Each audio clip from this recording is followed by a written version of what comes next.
आज तो विशेष तौर से अनुसूचित जाति सेल की जो हमारा संगठन में पार्टी में एक सेल है, एससी सेल, उसके पदाधिकारियों की और कार्यकारिणी की घोषणा करने के लिए आज की मीटिंग बुलाई गई है। और हमारे जहाँ ज़िले के अध्यक्ष INLD के अनिल तंवर जी हैं, वहीं एससी सेल के संयोजक और प्रेसिडेंट रामनिवास कोड़े खां जी हैं। और वो अपनी अब ये ज़िले की कार्यकारिणी एससी सेल की आज डिक्लेयर करेंगे और पदाधिकारी जो इन्होंने बनाए हैं उनके बारे में भी ये आपको एक प्रति सबके नामों की दे देंगे। और जैसा कि हमने पार्टी को मजबूत करने के लिए प्रदेश के स्तर पे अपना संगठन बनाया है, प्रदेश की पदाधिकारी और कार्यकारिणी घोषित किए हैं, वहीं ज़िले के अध्यक्ष भी बनाए और ज़िले के अध्यक्षों के बाद फिर हम हल्का स्तर पे अपनी पार्टी का गठन कर रहे। हम पूरे हरियाणा में हमारे 18 सेल हैं, जिसमें महिला सेल है, किसान सेल है, हमारा एससी सेल है, बीसी सेल है, कर्मचारी सेल है, इसी प्रकार से बुद्धिजीवी प्रकोष्ठ है और भी 18 सेल हैं। 18 की 18 सेलों को हल्का स्तर पे और गांव स्तर पे ले जाएंगे ताकि पार्टी को मजबूत किया जा सके। और मैं तो विशेष तौर से संगठन से जुड़ा रहा हूँ। मेरा विश्वास संगठन में है और जब संगठन मजबूत हो जाएगा तो पार्टी अपना आप मजबूत हो जाएगी। और मैं इस में लगा हुआ हूँ कि पूरे प्रदेश में घूम घूम के पार्टी को मजबूत किया जाए, पुराने साथियों को जोड़ा जाए, उनको सक्रिय किया जाए, नए साथियों को जोड़ा जाए। आज भी इसी संदर्भ में आपको कष्ट दिया कि हम अपने एससी सेल की कार्यकारिणी की घोषणा कर रहे हैं। सर, प्रदेश की जो मौजूदा राजनीति की बात की जाए तो मौजूदा राजनीति पर क्या कहेंगे, किस प्रकार से चल रहा है? जहाँ तक भारतीय जनता पार्टी का राज चल रहा है, उसने हरियाणा प्रदेश को गर्त में डुबो दिया। हरियाणा प्रदेश के सिर पे 3,52,000 करोड़ का कर्जा चढ़ाया और कर्जा उतारने के लिए भी लोन लिया जा रहा है। यानी कि हरियाणा प्रदेश को कर्जे में नंबर 1 का बनाया, बेरोजगारी में नंबर 1 का बनाया, अपराध में नंबर 1 का बनाया और हरियाणा प्रदेश में विकास नहीं विनाश हुआ। आप देख रहे हैं कि हरियाणा प्रदेश के नौजवानों के साथ कैसे खिलवाड़ किया। पहले तो इकोनॉमिक सोशल बैकवर्ड कह के जो इकोनॉमिकली सोशली बैकवर्ड कह कर के नंबर दिए गए और फिर उनकी मेरिट बनाई गई, उसने पंजाब और हरियाणा हाई कोर्ट ने उसको रद्द कर दिया। इससे 2019 से लेके आज तक की लगी सारी नौकरियों की दोबारा से कहा कि मेरिट बनाओ, तुमने मेरिट गलत बनाई हुई है। जो लोग पर्ची और खर्ची का ढोल पीटते थे, आज उनकी ये पोल खुल गई कि 30,000 लगी नौकरियां प्रभावित होंगी, दोबारा से मेरिट बनेगी और वो जो आर्थिक तौर से कमज़ोर के नाम पे नंबर लगाए गए थे वो कट जाएंगे। और यानी कि फिर मुख्यमंत्री का लीपापोती करने का बयान आया कि हम उसको हरियाणा रोज़गार कौशल निगम में एडजस्ट करेंगे। परंतु जो धोखा हुआ, जो पक्की नौकरी पर लगे हुए थे, पंजाब और हरियाणा हाई कोर्ट ने एक किस्म का उनको रद्द कर दिया, वो अंक मानने से मना कर दिया।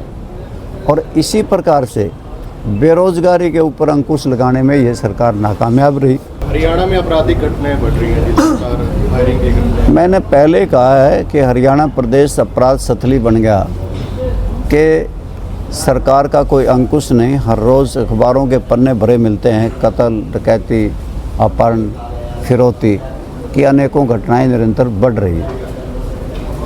बेरोजगारी का बड़ा सवाल है, सीटी को लेकर भी लगातार बयान आ रहे हैं, दिलवाएंगे। सीटी का भी कई बार पोस्ट कोई ऐसा इख्तियार करने वाले हैं जिस तरीके से SYL को लेकर लड़ाई करने वाले? सीटी का भी कई बार पेपर पोस्टपोन हुआ, कई बार उसके बारे में हिदायतें हुई। कल भी उनका पोर्टल बंद हो गया था और लोग भटकते फिरे। जब सीटी का पेपर होलेगा तब माना जाएगा। अभी तक तो फार्म ही अप्लाई करने के लिए कहा गया और उसमें भी विघ्न था कि पोर्टल बंद रहा। जाट संस्था का चुनाव है जी 1 तारीख का, तो क्या लगता है, क्योंकि पहले सहमति होगी थी और एक जयप्रकाश जी कह रहे हैं कि समाज के लोगों में नेताओं को नहीं आता बात की बात। जहाँ तक मैं इस बात के ऊपर ज़्यादा लंबी चौड़ी टिक्का टिप्पणी नहीं करता कि जाट संस्था के बारे में जिन लोगों को पता होगा कैसी संस्था थी, किसने इसको आगे बढ़ाया, लोग ही चश्मदीद सबूत हैं। और चुनाव हो जाएगा, कोई नहीं, ये तो छोटा मोटा इलेक्शन है, इसके बारे में कोई ज़्यादा बड़ी बात।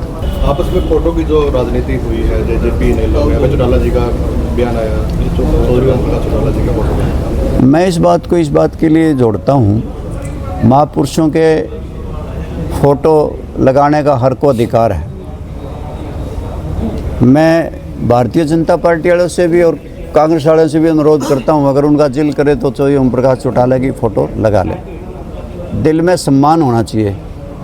कुछ जो लोग ज़्यादा ही उछल रहे हैं, चौधरी ओमप्रकाश चौटाला को जीते जीत और उनकी बीमारियों में जाकर के हालचाल पूछना चाहिए था, उनको शादियों में भी शरीक होना चाहिए था। परंतु जीते जी तो मान मरणोपरांत फ़ोटो गले से लगाना मैं समझता हूँ उचित नहीं, और न ही उसका कोई लाभ होगा। और पूरे प्रदेश की जनता इस बात को भली प्रकार जानती है। बड़ी सभाओं में लाखों की तादाद में चौधरी ओमप्रकाश चौटाला ने अभय सिंह चौटाला को अपना वारिस डिक्लेयर किया। जी बताएं, आपको एसएसएल का प्रधान बनाया गया और क्या कुछ कहना चाहेंगे, किस तरह कार्यकारिणी जो गठित की है इसको जिम्मेवारी? इनेलो पार्टी ने जिले के कार्यकारिणी जो मेहनती कार्य करता है, दिन रात इनेलो के लिए काम करते हैं, हम उनको उनकी कार्यकारिणी घोषित कर रहे हैं। अब हमने पद की घोषणा करी है जी, जो गोला हल्का के प्रधान हैं तरसेम पराड़ा जी, और हल्का कलाइत के हमारे फूल सिंह ब्राह्मणीवाड़ा, कैथल हल्का के प्रधान चैन सिंह, और पुंडरी हल्का के प्रधान है सुभाष वाल्मीकि, और वरिष्ठ उपाध्यक्ष है रोहतास बेदी जी, उपाध्यक्ष है रमेश कुमार जी, उपाध्यक्ष गुरनाम सोंगड़ जी, उपाध्यक्ष पवन धुमाड़े जी, अध्यक्ष रामपाल पाई जी वाल्मीकि, उपाध्यक्ष संजय अजवाणा, उपाध्यक्ष दर्शन बूढ़ाखेड़ा। इसी प्रकार हमने महासचिव पालाराम कैलरम जी, महासचिव करमवीर प्योदा, महासचिव बलराज सरदेड़ी गुला, महासचिव पालाराम सिरदा, महासचिव रघुवीर बलबेड़ा, महासचिव सुनील पाई, महासचिव बीरा राजौंद, महासचिव कपिल डांड वाल्मीकि समाज से हैं, और सचिव शैलेंद्र राजौंद जी, महासचिव राजेंद्र स्यांगण जी, और महासचिव गुरमीत सोंगड़ जी, महासचिव अशोक कुमार प्योदा जी।